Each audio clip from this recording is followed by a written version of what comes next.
প্রবল বৃষ্টি ও পাহাড়ি ঢলে বান্দরবানের থানচি উপজেলার দুর্গম পর্যটন কেন্দ্রে আটকে পড়া ৭৮ পর্যটককে উদ্ধার করা হয়েছে।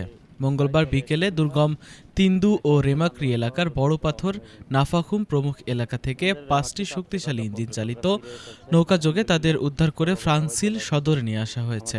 উপজেলা প্রশাসন, বিজিবি, দমকল বাহিনী, পর্যটক গাইড ও স্থানীয়দের সহায়তায় আটকে পড়া এসব পর্যটকদের উদ্ধার করা হয়।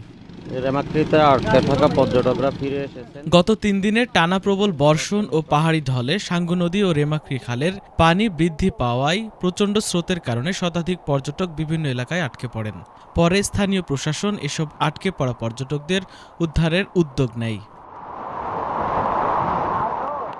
মঙ্গলবার সকালে থানচি সদর থেকে শক্তিশালী ইঞ্জিন চালিত বোট ওই সব এলাকায় পাঠানো হয়। থানচি উপজেলা নির্বাহী কর্মকর্তা মোহাম্মদ আবদুল্লাহ আল ফয়সাল জানিয়েছেন, উদ্ধারকৃত পর্যটকরা এখন নিরাপদে রয়েছে। এদিকে প্রবল বর্ষণ ও পাহাড়ি ঢলে বান্দরবানের সাঙ্গু, মাতামুহুরী ও বাঁকখালী নদীর পানি বিপৎসীমার উপর দিয়ে প্রবাহিত হচ্ছে। বান্দরবান শহরের নিম্নাঞ্চল প্লাবিত হয়েছে। ৭টি উপজেলায় প্রশাসনের পক্ষ থেকে ২২০টি আশ্রয় কেন্দ্র খোলা হয়েছে। বান্দরবানের সাথে বগালে কেউ ক্রাডং সড়কে পাহাড় ধসে যান চলাচল বন্ধ হয়েছে।